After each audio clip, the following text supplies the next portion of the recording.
أعوذ بالله من الشيطان الرجيم بسم الله الرحمن الرحيم إذا جاءك المنافقون قالوا نشهد إنك لرسول الله والله يعلم إنك لرسوله والله يشهد إن المنافقين لكاذبون সমগ্র কোরআনের বিভিন্ন আয়াতে আল্লাহ তাআলা মুনাফিকদের দুশ্চরিত্রগুলো তুলে ধরলেন। বিশেষ করে সূরা আনফালে, সূরা তওবাতে তারা জিহাদের মাঠ থেকে ফিরে আসলো, এমনকি উহুদের যুদ্ধ মুনাফিকদের একটা বিশাল বাহিনী সাহাবীদের মধ্যে যারা দুর্বল ঈমান তাদেরকে সহ নিয়ে ফিরে আসলো। এই জন্য মুনাফিকরা হলো ইসলামের জন্য অনেক ক্ষতিকর। অন্তর থেকে মুসলমান হয় নাই, বাহ্যিকভাবে ইসলামের তারা লেবাস বা ইসলামের প্রকাশ তারা করে, অন্তর থেকে ইমানকে গ্রহণ করতে পারে না। এক কথায় আমাদের দেশে সামান্য এদর উদর হলে একে অপরকে মুনাফিক বলি। এটা হলো মুনাফিক শাব্দিক অর্থে। মুনাফিকের পারিভাষিক অর্থ হলো যে মূলত ইমান আনে নাই, কিন্তু ইমানের বান করছে, ইসলামী সমাজের বিভিন্ন সুযোগ সুবিধা ভোগ করার জন্য সেও নিজেকে মুসলিম বলে পরিচয় দেয়। এই হলো সত্যিকারের মুনাফিক। রসুলের জামানায় যারা সত্যিকারের মুনাফিক ছিল তারা অন্তর থেকে ইমান আনে নাই, তারা কোনোদিন জান্নাত দেখবে না, কোনোদিন জান্নাতে যাবেও না। তারা ইন্নাল মুনাফিকিনা ফিদ দারকিল আসফালি মিনান নার, জাহান্নামের একেবারে নিম্ন স্তরে যাবে। কেন? তারা ইমান আনে নাই। ইমান না আনলে তাদের আমরা মুশরিক বলি, কেউ মুশরিক, কেউ কাফের, কেউ ইহুদি, কেউ খ্রিস্টান। কিন্তু মুনাফিকটা হলো ইমান না আনিয়ে ইমানের বান করতে হবে। শুধু ইমান না আনলে তাকে মুনাফিক বলি না, তাকে বলি কাফের বা মুশরিক। ইমান না এনে ইমানের কি করতে হবে? বান করতে হবে। বাহ্যিকভাবে মুসলমান বা ইমানদার এটা প্রকাশ করতে হবে। অন্তরের থেকে ইমান আনে নাই, ইসলাম গ্রহণ করে নাই, বাহ্যিকভাবে মুসলমান বা ইমানদার এটা দশজনের সামনে কি করবে? প্রচার করবে, প্রকাশ করবে। এই হলো মুনাফিক। এই জন্য আমরা আরো সহজে বলি, যার ভিতরে একরকম, বাইরে আরেক রকম, যার অন্তরে একরকম, মুখে আরেক রকম। মুখে ইমানদার, অন্তরে ইমানদার নয়, ভিতরে নেফাকি আছে, বাহ্যিকভাবে সে মসজিদেও যায়। রসুলের জীবনে যারা মুনাফিক ছিল তারা মসজিদেও যেত, সুযোগ পেলে ইসলামের কোনো খারাপ দিক যদি তাদের নজরে পড়ে এটাকে দ্রুত প্রচার করত। ইসলাম বিজয় হলে তাদের অন্তরে খারাপ লাগতো। এগুলো মুনাফিকের আলামত। পৃথিবীর কোন প্রান্তে ইসলামদের বিজয় তারা অন্তর থেকে এটা গ্রহণ করতে পারে না।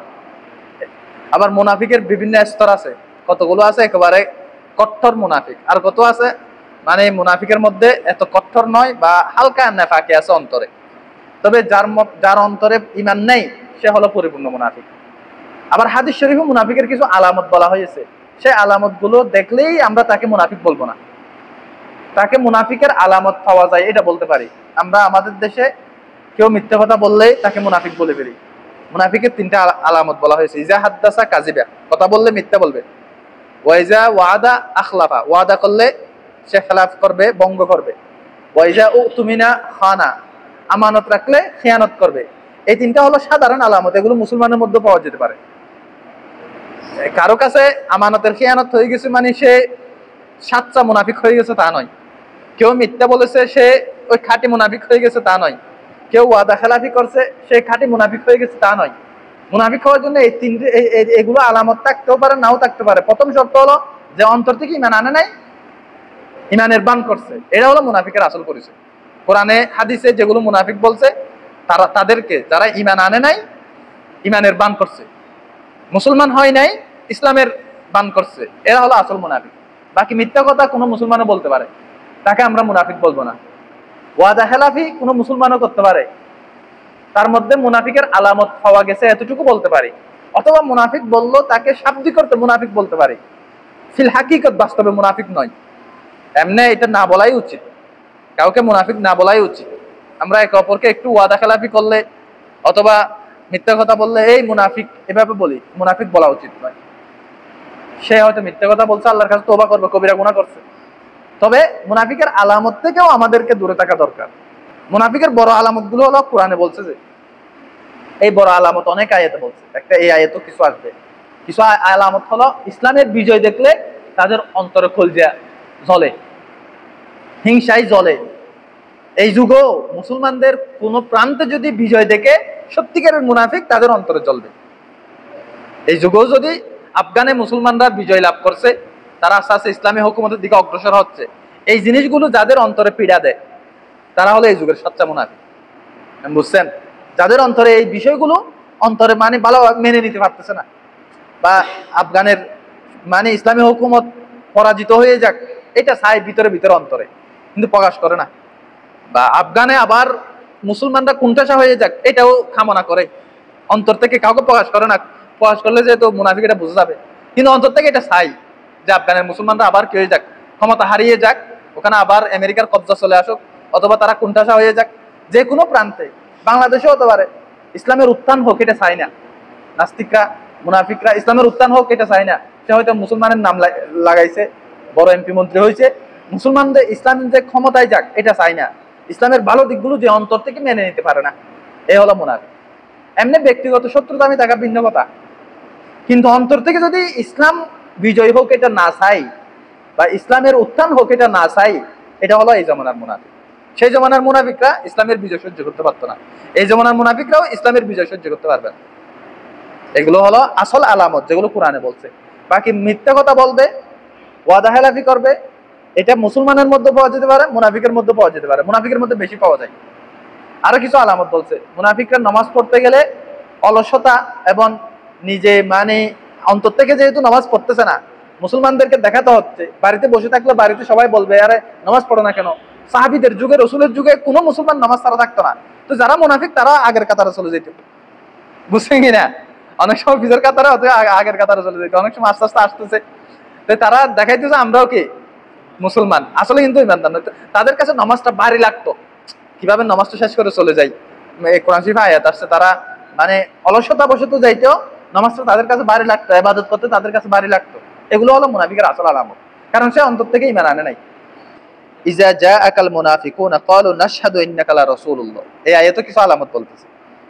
ইজা জাআকাল মুনাফিকুন, যখন আপনার কাছে মুনাফিকরা আসবে হে রাসূল, ক্বালু তারা বলবে, রাসূল সাল্লাল্লাহু আলাইহি ওয়াসাল্লামের কাছে মুনাফিকরা যখন আসবে তারা বলবে ইন্নাকা লা রাসূলুল্লাহ, আপনি আপনি আল্লাহর রাসূল।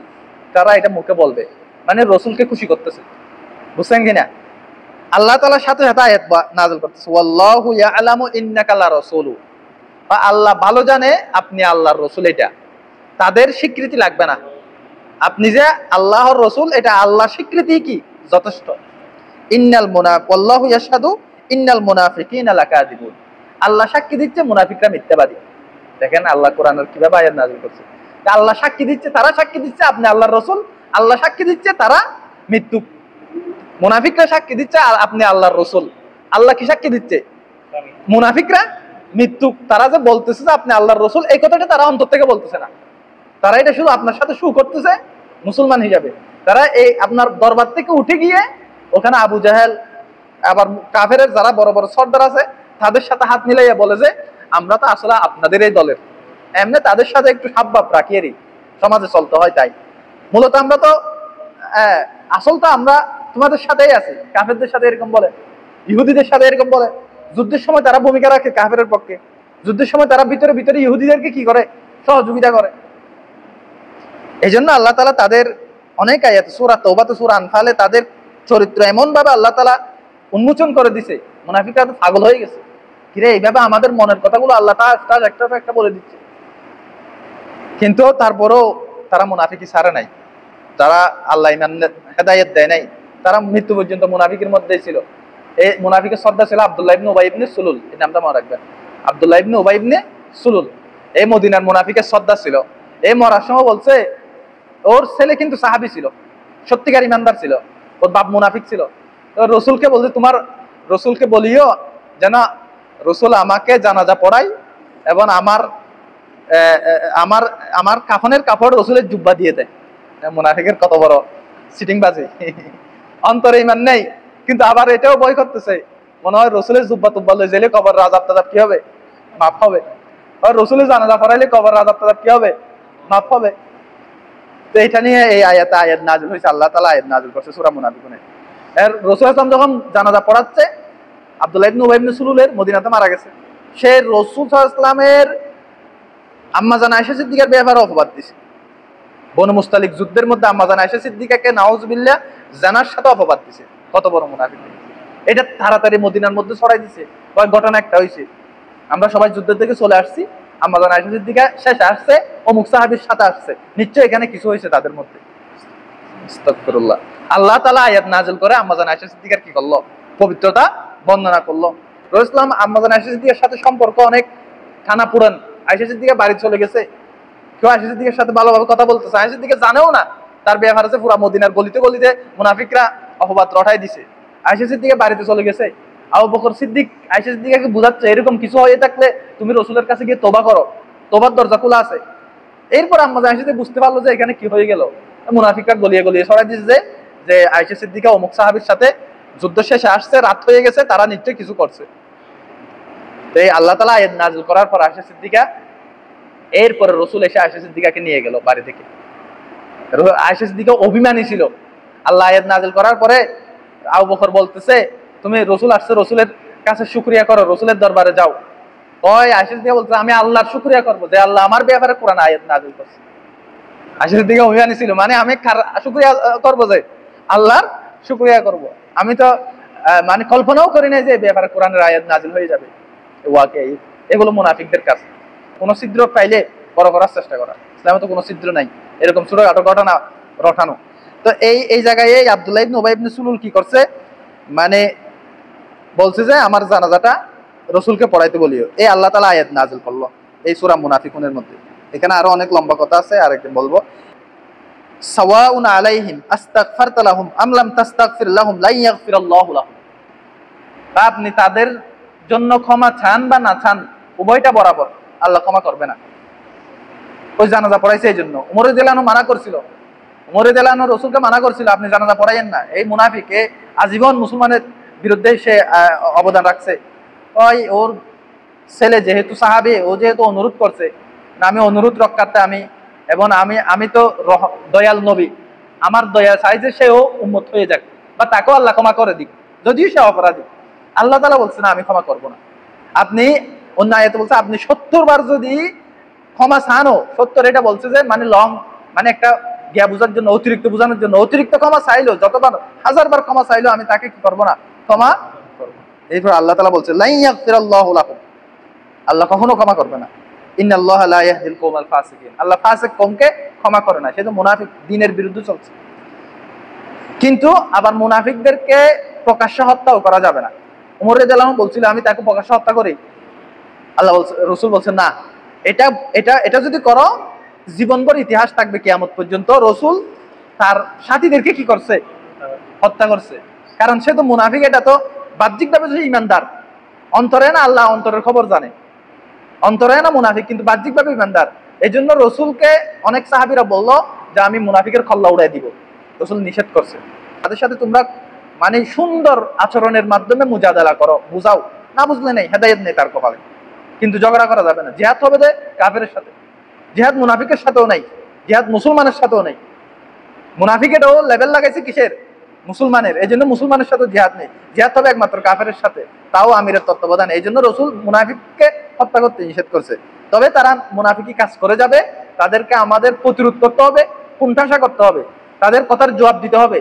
তারা যেগুলো উল্টাপাল্টা ইসলামের বিরুদ্ধে বলে, এগুলোর আমরা জবাব দিতে হবে। কিন্তু তাদের বিরুদ্ধে যুদ্ধ করা যাবে না, তাদেরকে সমাজে কুণ্ঠাসা করে রাখা হবে। যদি বুঝতে পারি তার আচার আচরণে সে মুনাফিক, তাকে আমরা সমাজে কুণ্ঠাসা করে রাখবো, তার সাথে আমরা মানে ইমানদারের সম্পর্কটা রাখবো না, তাকে একটু আলাদা চিহ্নিত করে রাখবো যদি সন্দেহ হয়, কিন্তু যুদ্ধ করা যাবে না। হুমুল্লাযীনা ইয়াকুলুনা লা তুনফিকু আলা মান ইনদা রাসূলিল্লাহি হাত্তা ইয়ানফাদ্দু। ওই তারা তো সেই জাতি যারা বলে লা তুনফিকু, তোমরা খরচ করিও না, আলা মান ইনদা রাসূলিল্লাহ হাত্তা ইয়ানফাদ্দু। মক্কা থেকে হিজরত করে মদিনায় কিছু সাহাবী আসতো, যে সাহাবীদের কিছু ছিল না, মক্কা থেকে ঘর বাড়ি ফালাই চলে আসছে। তো তারা রাসূলের দরবারে থাকলে মদিনায় কিছু ধনী সাহাবী ছিল, তারা রাসূলকে কিছু দিলে ওগুলো ওই সাহাবীদেরকে দিত যারা মক্কা থেকে হিজরত করে আসছে। এই মুনাফিকরা সমাজে সমাজে এই কথা ছড়ায় যে তোমরা রাসূলের দরবারে যে সাহাবীরা আছে তাদের পিছনে খরচ করিও না, ওরা কিছুদিন পরে মদিনা দখল করবে, উস্কা দেয়। ওরা মক্কা থেকে আসছে, এখন মদিনার মধ্যে তারা আছে, তাদের পিছনে যদি খরচ করো তারা কিছুদিন পরে মদিনা দখল করবে। তাদের পিছে খরচ না করলে সে আস্তে আস্তে আবার মক্কায় চলে যাবে ঈমান হারা হয়ে। এই মুনাফিকরা এই কাজগুলো করতো। আল্লাহ তাআলা এর জন্য এদের এদের এদের ক্যারেক্টার, এদের চরিত্র তুলছে।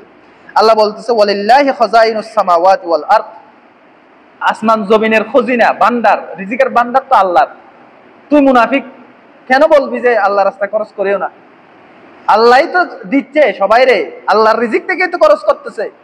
এখন মুনাফিকরা কেন বলবে যে এখনো দিনের কাজে যদি কালেকশন করে, যাদের অন্তরে নেফাকি আছে তাদের খারাপ লাগবে। দিনের কাজে যদি আপনি খরচ করেন, মসজিদ করেন, মাদ্রাসা করেন, যাদের অন্তরে নেফাকি আছে, এত মাদ্রাসা গলিয়ে গলিয়ে, এত মসজিদ কিনলাই, এত মাদ্রাসা কিনলাই, এত মানে দিনের কাজ কিনলাই, ওই এত কালেকশন কিনলাই, ভিতরে ভিতরে কিন্তু অন্তর নেফাকি আছে।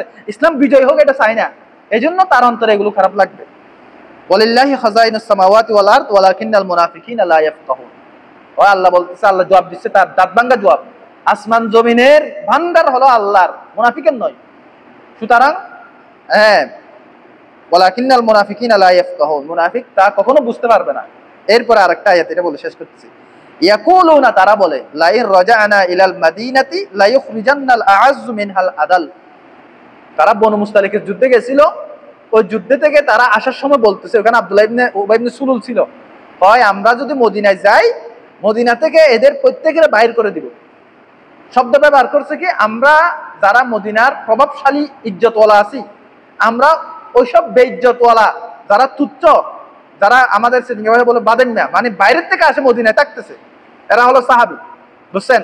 ওরা মুনাফিকরা উস্কাই দিতেছে অন্যান্য সাহাবীদেরকে, ওই এবার যাই না মদিনা, যাই দাহাইয়াম জোন নাকি এরা মক্কা তো হিজরত করে আসছে, উন তো তুচ্ছ, উন ফকির, উন বাদেন না, ওনার বাইর করে দিয়ে মদিনা। কারা বলতেছে? মুনাফিকরা। আল্লাহ তাদের কথাগুলো বলতেছে এখানে। ইয়াকুলুনা লা ইন রাজা'না ইলাল মাদিনাতি লা ইখরিজান্নাল আ'আজ্জু মিনহাল আযাল। তারা বলে, লা ইন রাজা'না ইলাল মাদিনা, আমরা যখন মদিনায় ফিরে যাব যুদ্ধ থেকে, তখন কি করব? লা ইখরিজান্নাল আ'আজ্জু, আখরাজা ইখরিজু মানে বাহির করা, আ'আজ্জু মানে ইজ্জতওয়ালারা, ইজ্জতওয়ালারা আমরা বাহির করব, মিনহাল আযাল, আমাদের মধ্যে যারা বেইজ্জতওয়ালা আছে। এখানে রাসূলকে সহ টার্গেট করছে সে, নাউযুবিল্লাহ। সে রাসূলকে সহ কি করছে? টার্গেট করে। কারণ রাসূল মদিনাতে কি করে হিজরত করে? মক্কা থেকে হিজরত করে মদিনায় আসছে। এখানে সে রাসূলকে, আবু বকরকে, ওমরকে টার্গেট করে, উসমানকে টার্গেট করে বলছে, ভাই আমরা যদি এবার মদিনায় যাই, যারা মক্কা থেকে হিজরত করে আসছে, তারা হলো আমাদের অঞ্চলের জন্য তারা হলো বেইজ্জতওয়ালা, আমরা ইজ্জতওয়ালা, আমরা ইজ্জতওয়ালারা তাদেরকে কি করব? বাইর করে দিব। আল্লাহ তাআলা জবাব দিচ্ছে, ওয়ালিল্লাহিল ইজ্জাতু ওয়ালি রাসূলিহি। ইজ্জত হলো কার? লিল্লাহি, আল্লাহর, ওয়ালি রাসূলি কার? রাসূলের, ওয়ালিল মুমিনিন কার? ঈমানদারদের। তারা ইজ্জতওয়ালা নিজেদেরকে দাবি করতেছে, ওদেরকে বেইজ্জতওয়ালা বলতেছে। আল্লাহ দাঁত ভাঙ্গা জবাব দিচ্ছে, আল্লাহ হলো ইজ্জতওয়ালা, আল্লাহর রাসূল হলো ইজ্জতওয়ালা, এবং আল্লাহ রাসূলের উপর যারা ঈমান আনছে তারাই হলো আসল ইজ্জতওয়ালা। ওয়ালিল্লাহিল ইজ্জাতু ওয়ালি রাসূলিহি ওয়ালিল মুমিনিন ওয়ালাকিন্নাল মুনাফিকিনা লা ইয়ালামুন। মুনাফিকরা এটা বুঝতে পারে না। তারা যে দুনিয়াতেও লাঞ্ছিত, আখিরাতেও কি হবে? লাঞ্ছিত হবে। দুনিয়াতেও সফল হবে রাসূল, আবু বকর, ওমর, তাদের নাম কিয়ামত পর্যন্ত থাকবে, এবং তাদের নাম মানুষ শ্রদ্ধার সাথে নেবে, রিদওয়ানুল্লাহ তাআলা আলাইহিম আজমাইন, তাদের জন্য দোয়া করবে। এই মুনাফিকের নাম দুনিয়াতেও কেউ ইজ্জতের সাথে নিবে না, আখিরাতেও ইন্নাল মুনাফিকিনা ফিদ দারকিল আসফালি মিনান নার, জাহান্নামের নিকৃষ্ট তবকায় পৌঁছে যাবে। এই জন্য নাফাকি থেকে বাঁচা। নাফাকি কেন আসবে? নাফাকি আসবে যদি আমি ঈমানকে চর্চা না করি, আমি ঈমান আমল যদি চর্চা না করি, নাফাকি আমার অন্তরে বাসা বাঁধবে। আমি ইসলামী ভাব দ্বারা অনুসরণ না করলে, নাস্তিক্যবাদী বই পড়লে নাফাকি আমার অন্তরে আসবে। আমি ইসলামিক কৃষ্টি কালচার গ্রহণ না করে পশ্চিমা কৃষ্টি কালচার গ্রহণ করলে নাফাকি আমার অন্তরে আসবে। শয়তান এভাবে আমার অন্তরে নাফাকি ঢুকাই দিবে। নাফাকি ঢুকাই দিবে যে আলেম ওলামার বিরুদ্ধে, নাফাকি ঢুকাই দিবে মসজিদ মাদ্রাসার বিরুদ্ধে, নাফাকি ঢুকাই দিবে মুজাহিদের বিরুদ্ধে, নাফাকি ঢুকাই দিবে যারা ইসলামের ধারক বাহক, যারা ইসলামের প্রচারক আছে তাদের বিরুদ্ধে। অন্তর আস্তে আস্তে নাফাকি এটা দানা বাঁধবে, আস্তে আস্তে বড় হবে। এরপরে তার কাছে মলে দেখলে ঘৃণা লাগবে, মসজিদ মাদ্রাসা দেখলে ঘৃণা লাগবে, হিংসা লাগবে। এভাবে তার অন্তরটা নাফাকে ভরপুর হয়ে যাবে, একসময় সে পরিপূর্ণ মুনাফিক হয়ে যাবে। তাই অন্তরে মুনাফিকি যেন না আসে, এক নম্বর হলো কোরআন সুন্নাহকে আঁকড়ে ধরা, আলেম ওলামাদেরকে মহব্বত করা, ইসলামকে চর্চা করা। এই তিনটা কাজ যদি আমরা করি, নাফাকি আসতে পারবে না ইনশাআল্লাহ।